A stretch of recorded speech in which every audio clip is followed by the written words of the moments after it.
sub A, and then we were able also to solve this one.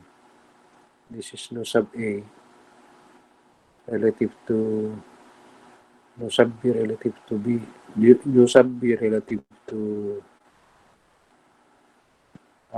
nu sub B relative to A, and then this is your nu sub B. Okay. Now the angle at which this nu sub B bar A makes with the horizontal is also alpha. Okay. And then we were able also to solve, okay, the angular velocity of omega 3. Yeah. So yan ang kanyang velocity image. Now, let's also have an extension of the problem by analyzing the acceleration of all the points on this slider crank mechanism. So the next step would be acceleration analysis. Okay, acceleration analysis. Now, we start by, of course, considering the motion of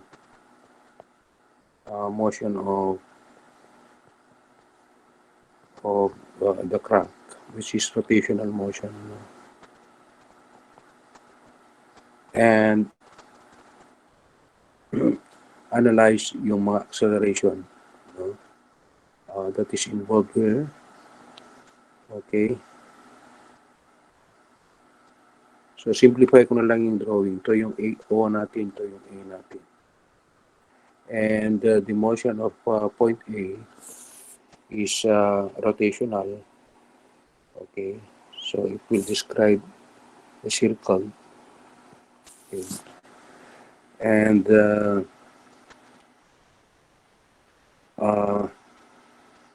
as far as acceleration is concerned, meron siyang normal acceleration, okay, ng A, and then yung tangential acceleration ng A is 0 since alpha 2 is also 0. Okay, notice class that yung omega natin dito is constant. Yung omega natin dito is constant, so wala siyang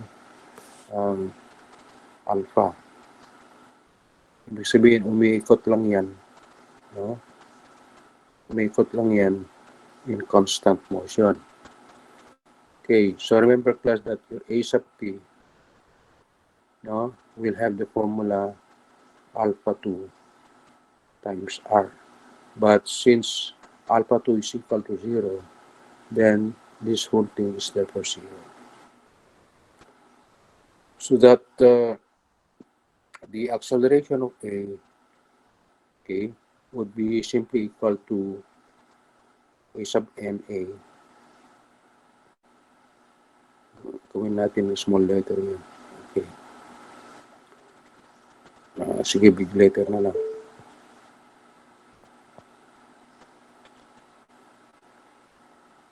Teka, tanggal.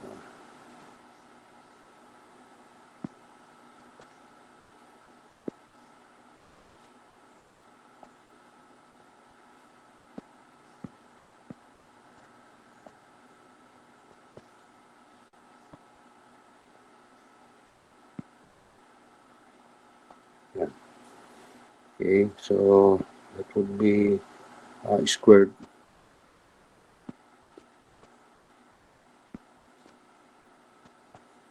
plus A sub t tangential of A squared. But this one here is 0. So the resultant acceleration of this point A is just the normal acceleration. No? of A, which is equal to omega sub 2 squared times R. And this is now 10 squared times 0.2 meter.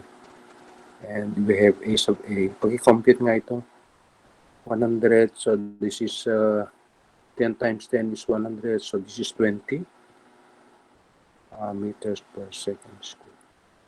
And it is directed towards point O. or with an angle of diba 30 degrees ito? So, kung 30 degrees, 30 degrees, 30 degrees dito. No? Okay. With an angle of 30 degrees relative to the horizontal. So, we will represent this as something like this.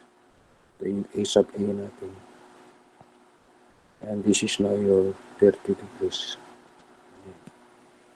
Directed towards point O. Okay. Remember class that yung normal acceleration natin is always directed to the center of rotation. Okay. Yung tangential acceleration natin dito is 0. Okay. Now, secondly, we move on to the next part of our solution. Okay.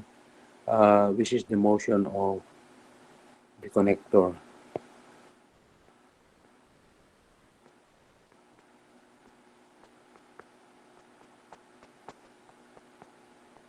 And we have to draw again. We have to sketch again the connector. Okay. I'm going to use now yung skeleton sketch na lang. So, ganyan, yung skeleton sketch niya. Ito yung point A. Ito yung point B. Okay. And this is now your horizontal. And this is now the acceleration of A. Okay. As can be seen on the connector. And then acceleration of B would be in the horizontal direction.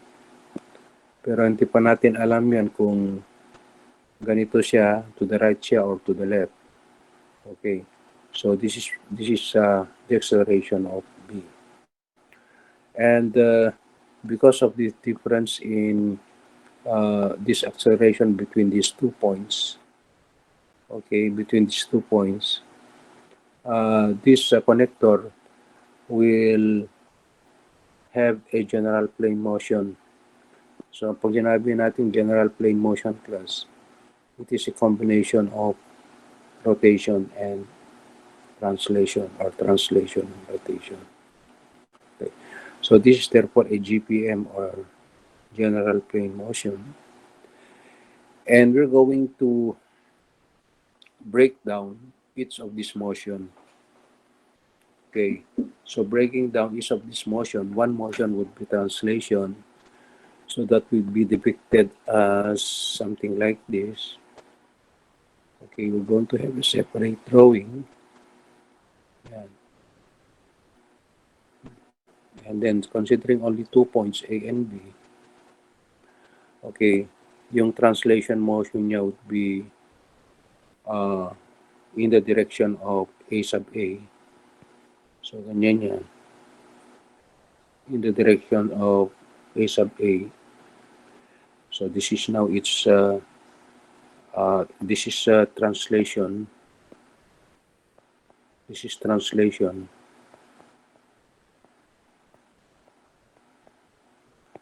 Okay.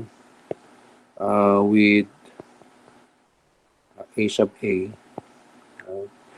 And the other kind of motion class is rotation. Okay. So, kung yung ginamit natin dyan is translation with A, dito naman sa rotation niya is rotation about A. Rotation about A. So, we can observe class that yung point B natin dito will rotate about A, and it will describe a circular path. So, circular ang kanyang motion. Or, kung hindi man siya ka full circle, partial circle lang. Okay. And,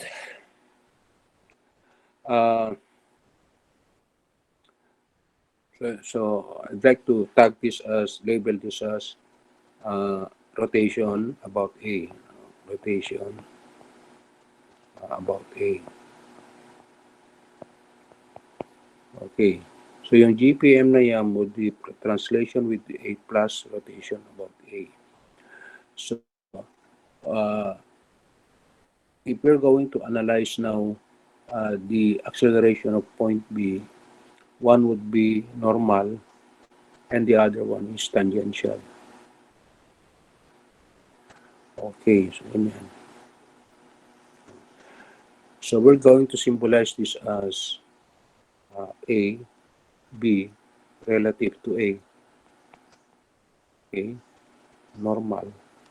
At yung isa naman ay A, B relative to A, tangential. Okay. And we have to include also the angles to yung alpha natin.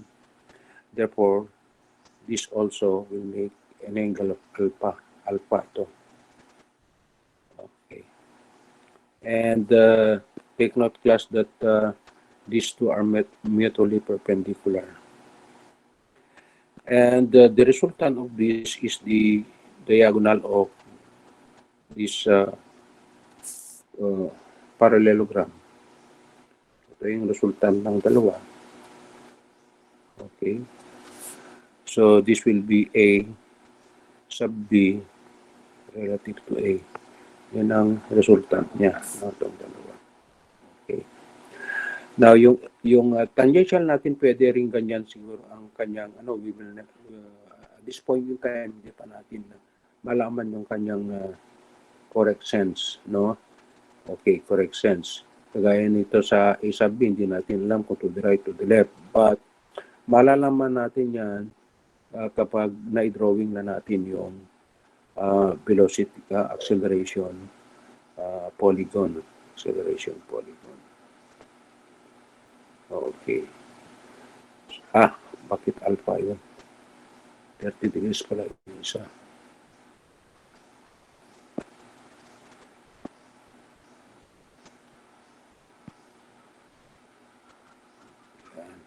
Okay. No? Okay. Now, again, class, I'd like to remind you, class, that yung A, B, all over A is read as acceleration of B relative to A.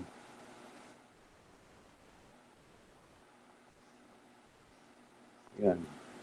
Ganyan ang pagbasa niyan. Okay. No? Okay.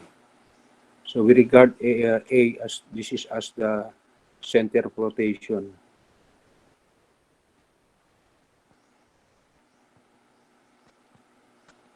Of B. Okay. Center of rotation of B. Okay. Now the next step is to be able to draw the acceleration polygon. Acceleration polygon.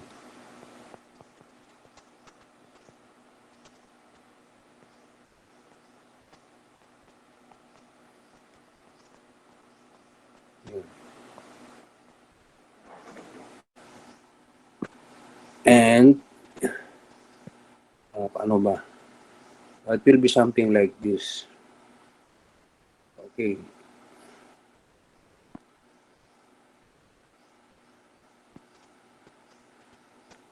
Nakikita niyo pa yung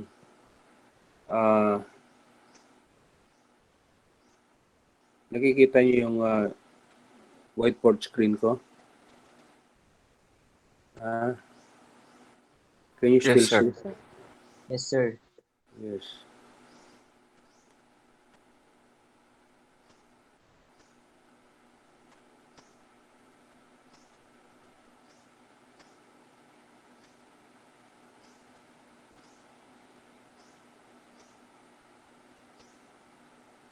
Parang ganyan. Okay.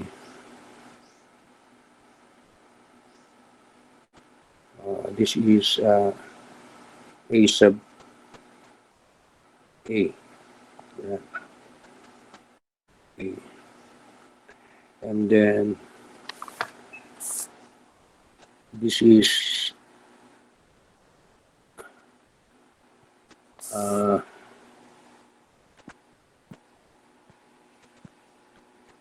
this is A sub B relative to A, normal. And then ito naman ay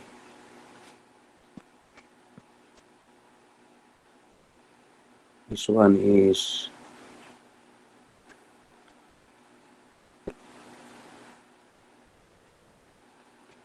A. Okay. This one is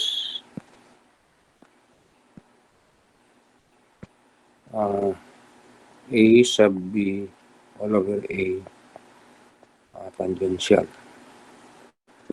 And these two are mutually perpendicular.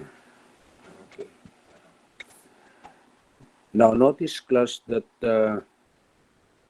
all these three accelerations are connected in a tip-to-tail fashion. They're being connected into a tip-to-tail fashion.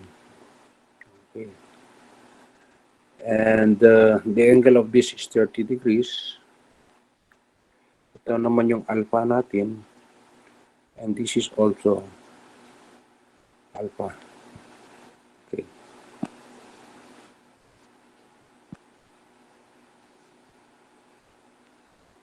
Yan. Gawin natin ito. Gawin natin yellow ito.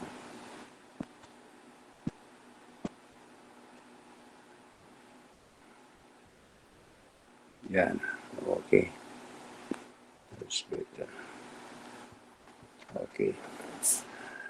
Now notice, class, that if we're going to combine normal and tangential, ito yung magiging resultant niya. Yan. Okay. So this is now your A, B relative. Yan. Yun yung resultant. And notice they are arranged in a tip, yung red na arrow, they are arranged in a tip-to-tail fashion. And kailangan din may ano yan, no? May resultant. So the resultant would be this one. Yung pinaka-resultant niyan is yung acceleration ng B.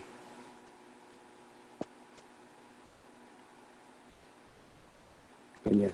If you can remember yung lesson natin sa physics or lesson natin sa engineering mechanics 1, no? Yan yung unang tinalakay natin yun, yung addition of vectors. And because these are also vector quantities, they can be added vectorially. So yung vector sum equation niya, no? Yung vector equation ng acceleration na ito would be as follows.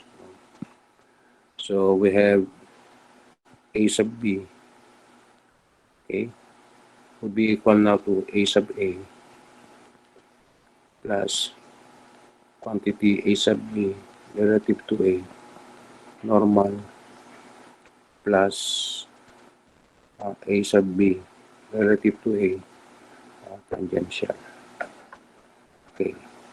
So another equation would be A sub A plus combining these two, this is A sub B relative to A. Okay. Because itong dalawa na ito, when you're going to combine these two components, it will give you this one. Okay, it will give you this one. Okay, so yan. But iisa-isahin natin, no? Okay? Yung A sub B natin is one of the unknowns, no? Okay, so isa sa mga unknown dyan is A sub B. Okay. And then, yung A sub A natin is na-compute na natin. And this is 20 meters per second squared. Wala nang problema dyan. And your A sub B relative to A normal is equal to omega sub 3 squared times L. And I think na-compute na natin yung omega 3 natin noon. Ano yung omega 3 natin noon? Dun sa previous na problem natin. Anyone? Yung mga notes nyo nga. Buklatin nyo yung notes nyo. Ano yung omega 3 na? Sir, wait lang po. Sir, wait lang po.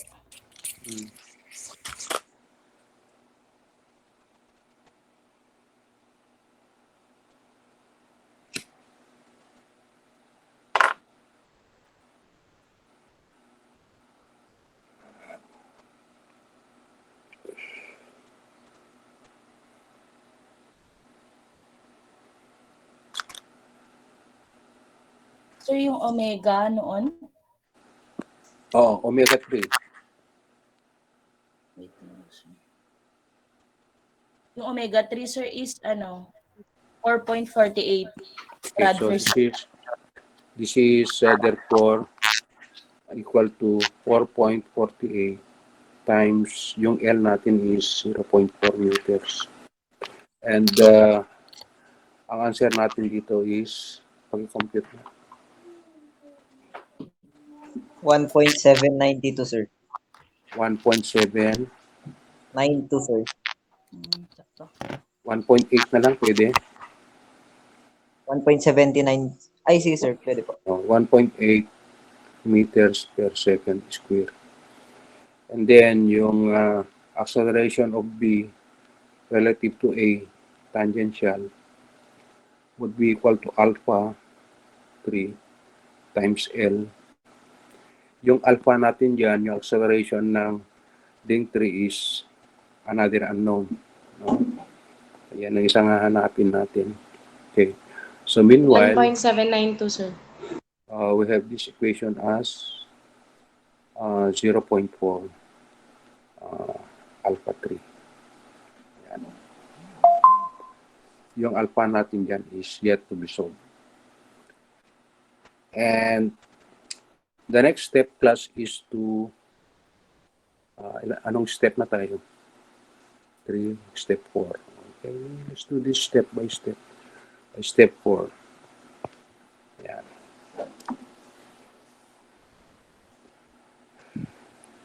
So step 4 natin, class, is we are going to combine all x components or add all x components. Okay. Now, ang equation natin, tandaan nyo yan na yung vector equation natin. Okay. Yan. A sub B is equal to A sub A plus yung normal plus yung tangential of B relative to A. Tandaan nyo yan, ha? Okay. Now, whenever we are going to observe these components, refer to the figure. Okay, yung A sub B is directed towards the left. So this is preceded by a negative sign. So A sub B is equal to, yung component ng A sub A is also a negative component, yung x component niya. So we write a negative A sub A cosine of 30 degrees because it has an angle of 30 degrees relative to the horizontal. And then we have, by the way, class, ano yung alpha natin? Yung na-compute natin na alpha dito? 14 point. Meron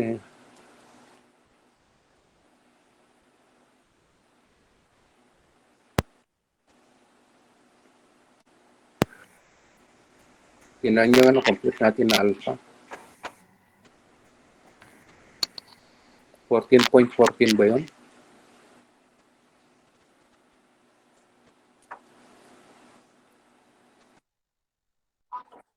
.48 degrees. Ito yung bati ba? Okay. Yan, okay. 14.48. Okay, let's continue. X component ng normal is also negative. Yes, it's also negative. So that would be negative A, B relative to A, normal times cosine of alpha, which is 14.48 degrees. And then, yung tangential niya would have a positive, no, x component. And the angle is referred, yung alpha is referred to the vertical, so that this would be become positive. Okay, positive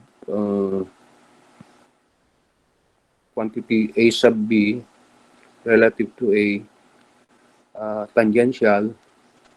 This time, sine ang gagamitin natin because the angle is referred to the vertical.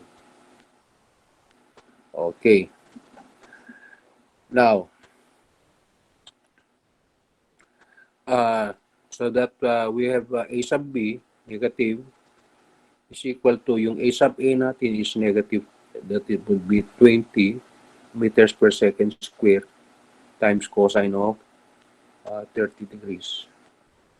Minus, okay, yung normal natin, component normal, is 1.8 times cosine of 14.48 degrees. Plus, yung tangential natin is 0.4 alpha 3 times sine of 14.48 degrees. So notice class that wala pa tayong masosolve dito dahil meron tayong dalawang unknown dito, which is A sub B and alpha 3. Okay. Meanwhile, we let this be equation 1.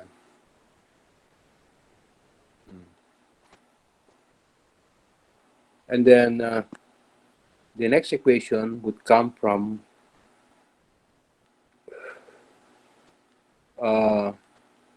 the next step, or next sub-step, which is we're going to determine all or add all the y components.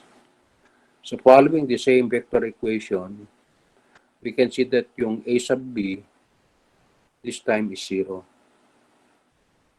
Yung A sub B natin is 0. And then yung component ng A sub A is negative. Okay? So that would be negative A sub A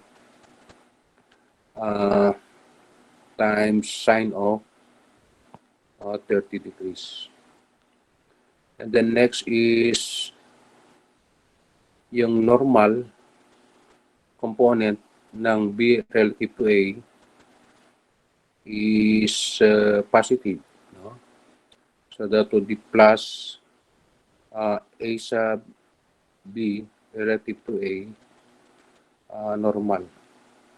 And okay, that would be times sine of alpha, which is 14.48 degrees. And then for the tangential, it is also another positive. So that would be positive A sub B relative to A tangential times, this time we're going to use cosine of 14.48 degrees. Or this would be equal to 0 is equal to negative 20 times sine of 30 degrees plus Yung ABN natin is, yung normal natin is 1.8. So this is 1.8 times sine of 14.48 degrees. Plus, yung tangential natin is 0.4 alpha 3. So this is 0.4 alpha 3 times cosine of 14.48 degrees. Now notice, class, that with this equation we can now solve for alpha. Okay, in that alpha, solving for alpha sub 3 would be now equal to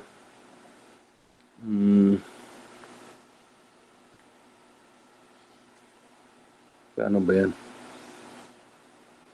Okay, to 20 times sine of 30 degrees minus 1.8 times sine of 14.48 degrees. And everything is divided by 0.4 times cosine of 14.48 degrees. And it gives us a positive, I think this will give us a positive value. And what would be the answer in radians per second square? So actually, class, ito yung alpha ng 3. Kung i-depict natin dito, ganyan yung alpha natin. This is now your alpha 3.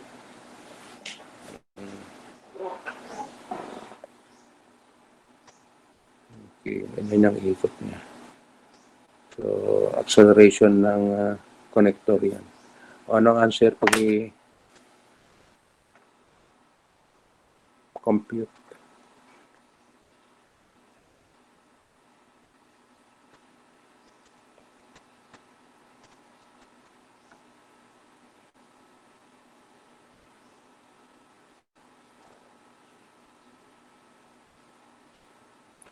Pwede na tayo mag-quiz next meeting.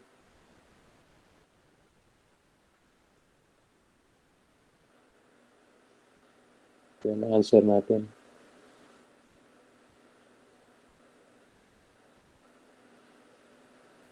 Sir, 24.66. So this is positive 24.66 radians per second square. And ang direction sense na is counterclockwise. Yan. Counterclockwise. So again, if we're going to depict this, is ganyan yung ikot niya. Ito yung A natin. Kapag umikot ang point B, okay, meron siyang omega 3. Okay, and then ito din yung kanyang alpha 3. Since this is preceded by positive sign, ibig sabihin, bumibilis siya at the instant being considered with a magnitude of 24.66 rad per second square. Okay. So, yung length natin dito is 0.4 meter.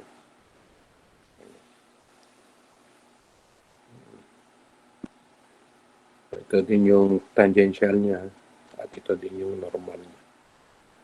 Ito yung tangential, ito yung normal. Okay, ganyan yan. No? So,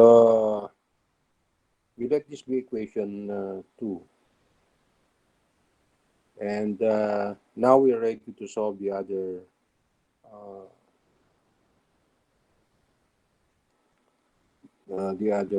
requirement, which is A sub B, di ba? So what would be your A sub B? Okay.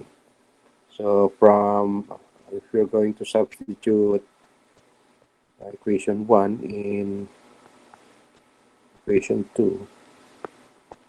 Okay, what would be the outcome? So let's try to see. We have negative a sub b is equal to, okay, saan ba yun?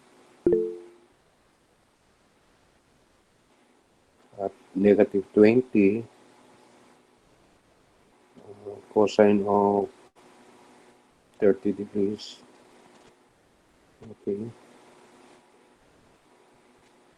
Plus 1.8, that is sine of 1.8 cosine of 40. I think that is negative.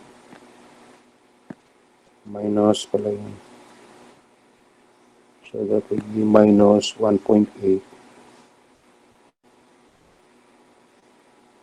cosine of 14.48.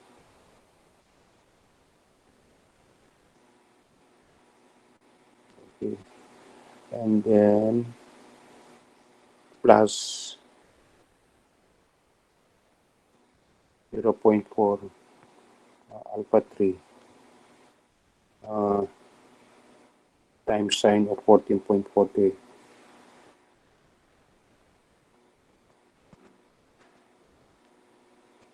Okay, but your alpha 3 is 24.66. So this is 24. Substitute na natin dito yung alpha 6 natin. So this is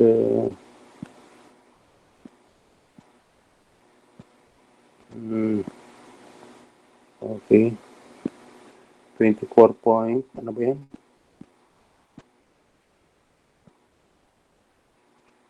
24.66 yan. Okay, so ito yung alpha 3 natin na. Okay. And we are going to solve for AB. So ano yung AB natin? Pag-solve na. Kasi negative 16.6, sir. Sigurado ka? Opo, sir. Yun po yung lumabas.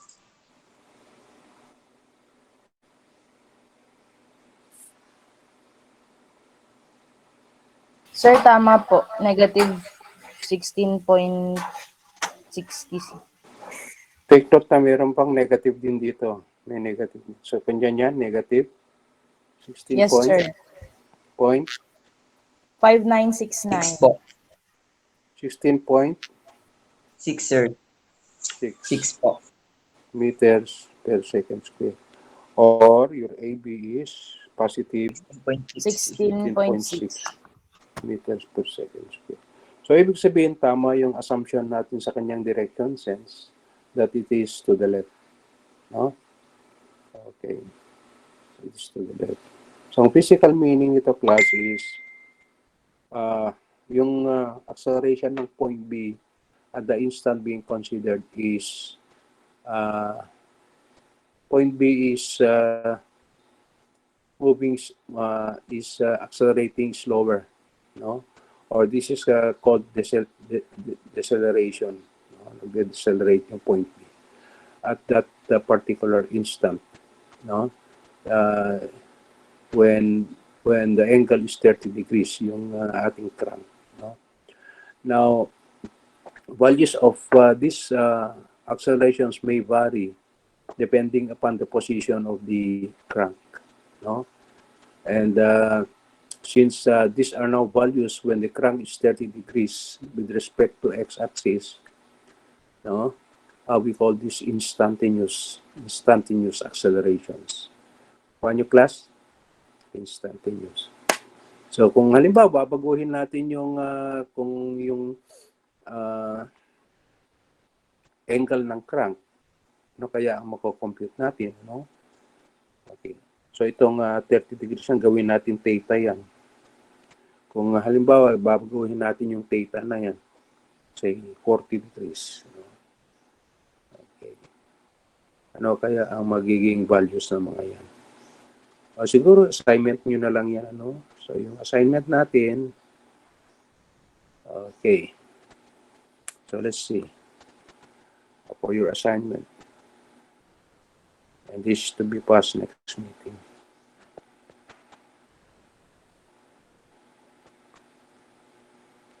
Sir, pwede pong screenshot. Teka lang. Next meeting ito. Next face-to-face natin meeting, ano? Face-to-face yan, ha? Okay. Solve this again, but yung theta natin dyan is gawin natin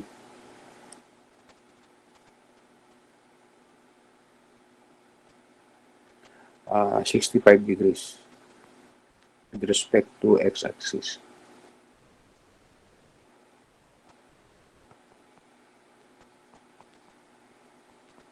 And then yung omega 2 natin is 20 radians per second, a constant.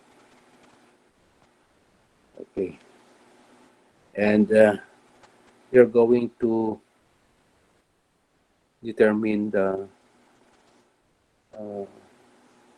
following. No? Okay. You're going to find, ito yung given natin. Okay. The same configuration na yung R natin, L natin parehas, ano? Okay. So, required is find, ayan. Okay. Velocity A, velocity B, velocity B relative to A,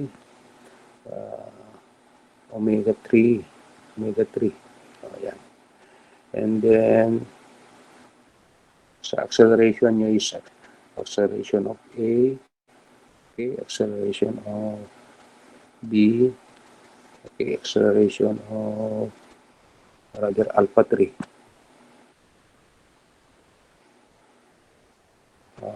Alpha 3, and then acceleration of A relative to B, acceleration of B relative to A, I should say.